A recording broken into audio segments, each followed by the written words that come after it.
What is the number of the population in Artsakh? Maybe 200,000 or 300,000. After the war, Azerbaijan takes 75% of the land. How many people become refugees? 60 to 80,000 refugees. 5 to 7,000 people have been killed. Around 200 prisoners of war that have not been returned. Everyone has lost someone. Everyone has been affected by this war very heavily.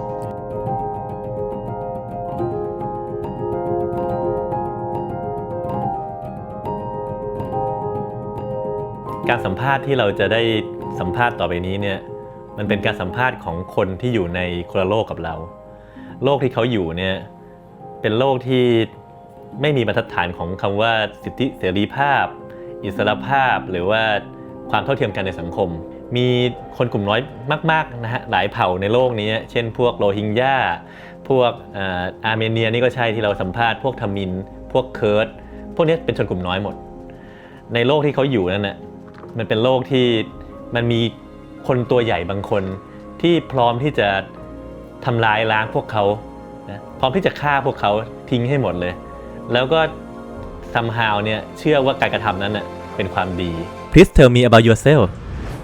Who are you and what was your occupation before the war? Okay, first of all, Sawadee Krab. Sawadee Krab. Hello, Kumpap, and to all your listeners. My name is Garen. I'm from Cyprus, and I had the good fortune, the luck to live in Thailand for the last 5 years before I came here. I was an English teacher in different schools, but mostly in Thai government schools. Before that, I was a journalist in Cyprus. I'm educated in political science from UK universities, and for the last 4 or 5 months now, I have been in Armenia and more specifically in Artsakh, Nagorno-Karabakh. You were in Thailand, right? Why did you decide to leave Thailand? I was very happy in Thailand. I really love Thailand and Thai people. But when the war started, you're watching your own people get blown up by drones, by missiles, and I knew that I couldn't just sit in Thailand and have a good time or work and live there and while my people were being destroyed. So I quickly decided to leave Thailand and go to Cyprus and coordinate with other Armenians to send humanitarian help to Artsakh. You are Armenian, right? But you born in Cyprus. Could you explain briefly why there are Armenian community in Cyprus and around the world? Modern day Turkey, as you see it now on the map, is historical Armenian and Greek and many different other races used to live there. So when the Ottoman Empire took control, let's say, there were still millions of Armenians and Greeks and different nations living there. But in 1915, there was the Armenian genocide when the Turks tried to exterminate the Armenian people in the empire. My family, including many others, had to escape from Turkey, and many settled in Lebanon, in Syria, in Greece, in Cyprus, France, all around the world. So there's a big Armenian diaspora, we call it, around the world because of the genocide of 1915. After you go out of Thailand and you reach Armenia, what did you found in Armenia at that time? And when did that happen? I arrived in Armenia on December 3rd, 2.5 weeks after the war. The war never reached Yerevan, the capital. So the people there were kind of too relaxed, I think. Life was kind of normal, the cafes, everything was working. When you come south and you go into Artsakh, you see a very different picture. First, you go through many military checkpoints, you go through Russian checkpoints, Armenian checkpoints, you see destroyed tanks, you see blown up buildings, signs of damage from missiles and rockets everywhere. So it's a very different picture in Artsakh, and the signs of war are everywhere. They lost their brothers, their fathers. A lot of destruction happened in Artsakh, so the mood in Artsakh is a lot more sad, there's a lot of mourning. They are still finding bodies of Armenian soldiers, and they are trying to identify them because they have been burned or damaged so much that they don't know who it is. So a lot of DNA testing and families slowly finding out that their son has been killed in battle.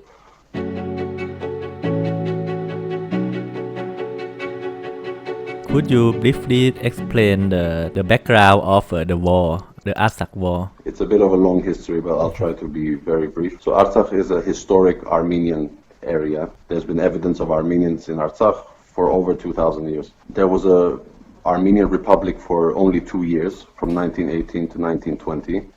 And in 1920, Armenia was being invaded by Turkey and by the Russians from the north, from the Soviet Union. And Armenia had the choice to make, to get destroyed by Turkey or to join the Soviet Union. So they joined the Soviet Union. And when they joined the Soviet Union, Nagorno-Karabakh, or Artsakh as we call it, was a disputed area because Azerbaijan was also claiming Nagorno-Karabakh.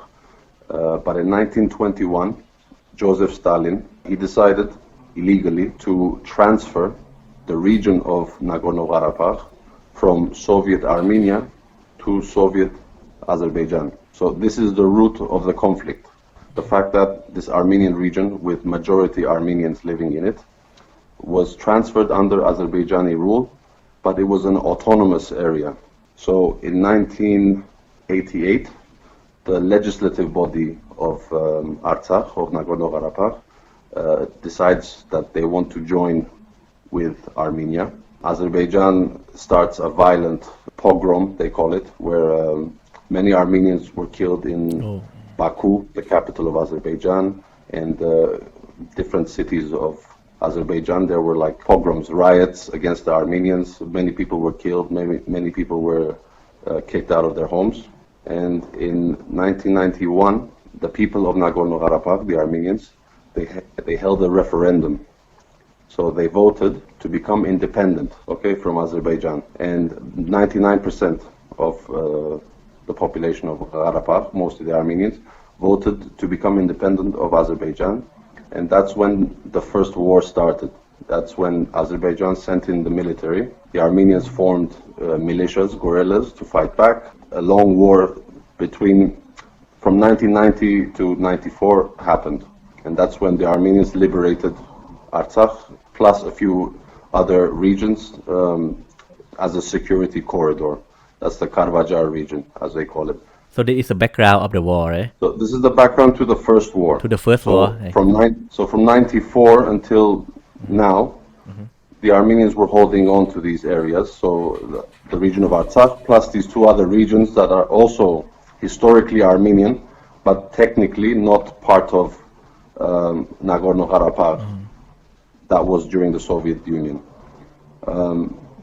So Azerbaijan has always said that they want to take back Nagorno-Karabakh.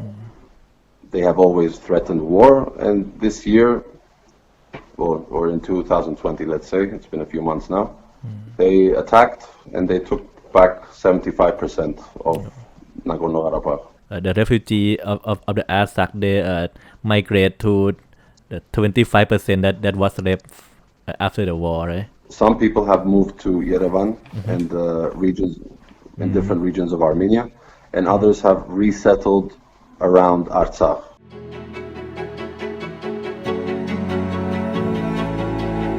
And what is the current situation around you? Are there still conflict? Are there still fighting around you? There's no fighting at the moment because there's a lot of Russian peacekeepers that I believe they are guaranteeing the security of this area. It's a really difficult situation because they are literally all around us.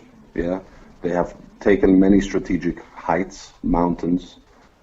A lot of the strategic areas are occupied by the Azeris. There are no clear borders.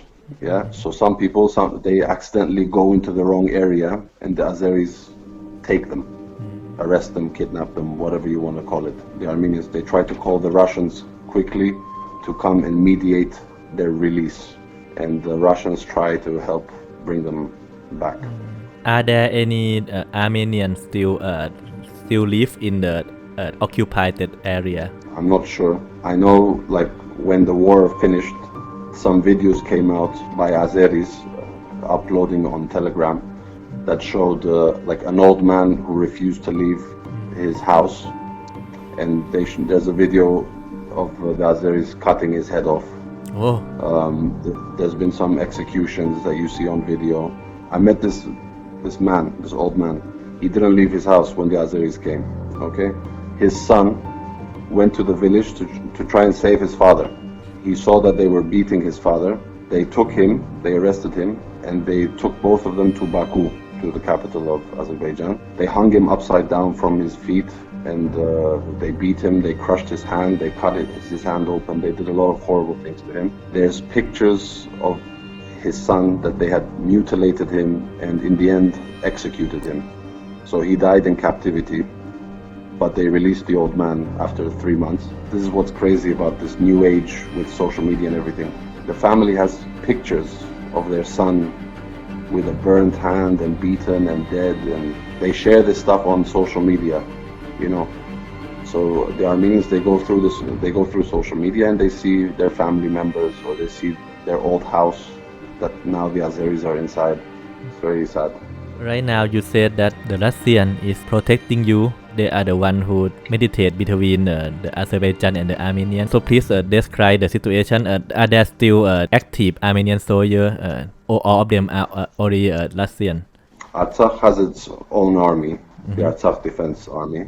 They are still, protecting the border. Now the border is a lot bigger, and the army is a lot smaller. So it's almost impossible to protect all the borders. Russia has monitoring stations many places, and they have their own forces here. So they're not everywhere, but they are monitoring the situation. They're in key areas. You can easily say that if the Russian peacekeeping forces were not here, there would be a lot more happening.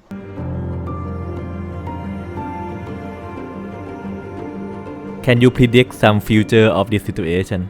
What is the best case scenario that we can have, or what is the worst case scenario? Right now it looks really bad. Okay, I don't know how I can be optimistic, let's say. Turkey helped Azerbaijan a lot in this conflict. They gave them the drones, they trained the Azeri soldiers. So they want a road through Armenia to connect Azerbaijan with this area, Nakhichevan, which is also connected to Turkey. So this road would connect Azerbaijan with Turkey and oil and gas deposits in the Caspian Sea. So I believe this is what Turkey wants. This is what Azerbaijan wants. It will create a very strong Turkish union between the two countries. And that's bad news for Armenia and Russia. Their president, Aliyev, he repeatedly says in the media that Armenia belongs to Azerbaijan, that Armenia is historic Azeri land. You mean the Armenia as a whole country, as a the other one is belong to Azerbaijan, right? Wow. Yes. Because at different times in history, in recent history, Armenia was not independent. So the Ottomans had different areas and stuff like this. Everyone can take one little piece of history and say, oh, historically it's theirs. But Armenians have been in this area for thousands of years, and the Turks and the Azeris, they came from further east. Again, no one is really looking at history at this point. They just say what they want. They claim that Armenia is occupying their lands, same with Artsakh. So really it's about the power of might.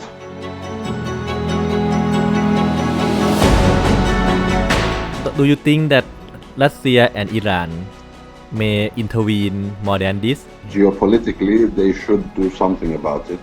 I don't imagine that Russia wants Turkey, which is a NATO member and an ally of the US. I imagine Russia would not want them to be dominating this region. Also, the gas from Azerbaijan that is reaching Europe through Turkey, it goes against Russia's monopoly of gas to Europe. I would imagine that the Russians don't want that, but they didn't do much to stop Armenia from losing this war, although they are Armenia's ally in some ways. It's hard to say, really. First of all, they signed a deal where Armenia had to give some lands to Azerbaijan, but they did not settle the political status of Artsakh. So they didn't say, okay, we signed this and Artsakh is now an independent, recognized state. It's still in limbo. It's still uncertain. So right now, the people who live here, they live with this uncertainty about the future because no one knows if they will attack again to take the rest of what's left of Artsakh. There's no guarantee. And also the Russian peacekeepers, the deal was that they stay for 5 years. What happens when they leave? Do we have another war in 5 years? No one knows.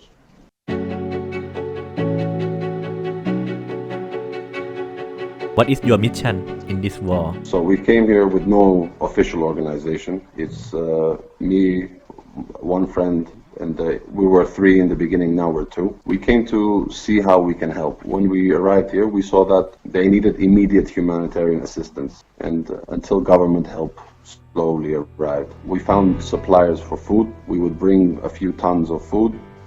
With our volunteers here, we would package everything into smaller, into family-sized boxes. So we had 1 box of nutrition, like rice, lentils, pasta, some jams, condensed milk, some beef in a can, many different foods, and 1 box of hygiene, like shampoo, toothbrushes, toilet paper, different things like dishwashing liquid.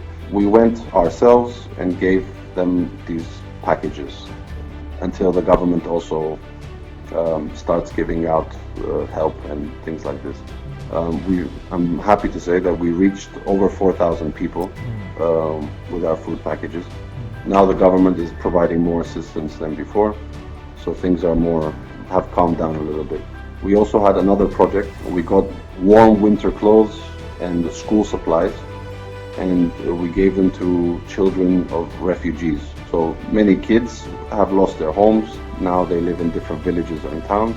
They're starting in a new school, new place, just to cheer them up a little bit, make it a bit easier for the family, give them a full set of everything that they need, coloring books, coloring pens, notebooks, some chocolate, just to give them some hope, So what is the name of the organization that you established, right? So we call ourselves Artsakh Support Body. How have you find your funding? You know that you may start from your own funding, but after that? From the beginning, we have had no sponsors or anything like that. It's mostly individuals, friends, people who know us.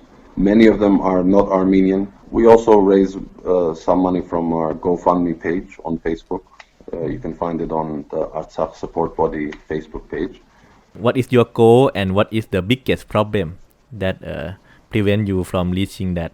The next phase that we want to be involved in is to help this place become self-sustainable again. One of them is we are buying baby chicks, a large number of them, so that they can have their daily supply of eggs, and when the chicken is older they can eat the meat, and basically to feed themselves and maybe even make some money. These difficult villages that are on the border, and they don't have many ways of generating income because they lost a lot of their land. The enemy, the Azeris, they are 500 meters away, 200 meters away. They're very close. For these people, it's very difficult to sustain themselves and generate an income when you don't have anywhere to work. Another one is we want to set up greenhouses because the weather here is very cold, so that they can have hotter temperatures and grow for longer periods of time throughout the year. Now Azerbaijan controls some of the main water sources. They redirect the water away from Armenians.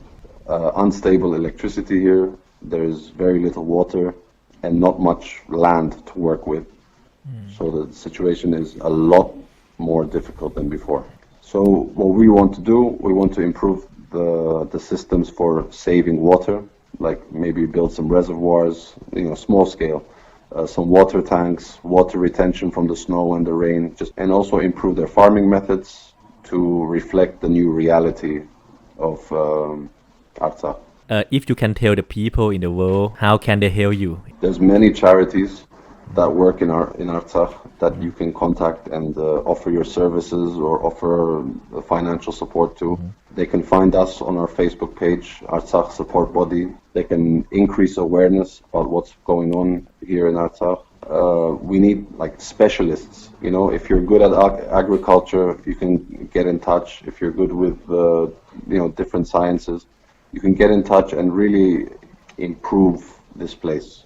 You know, this place needs specialists. It needs material support. It needs financial support. It needs a lot of things at this moment because it's a very difficult time.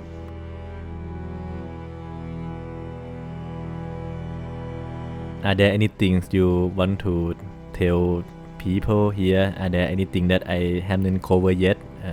Maybe about the children. Are there any things more about children? This is again a sad thing. It doesn't bring me joy to say this. Like when we were giving school supplies and winter clothing to children, like refugee children and things like this, we were going to different schools in Artsakh. And you walk into a classroom and you ask them, oh, what do you want to be when you grow up? A classic question for a child. An 8-year-old girl stands up and she says, a sniper. Oh. Another boy says, a soldier. Another boy says, a peacekeeper, because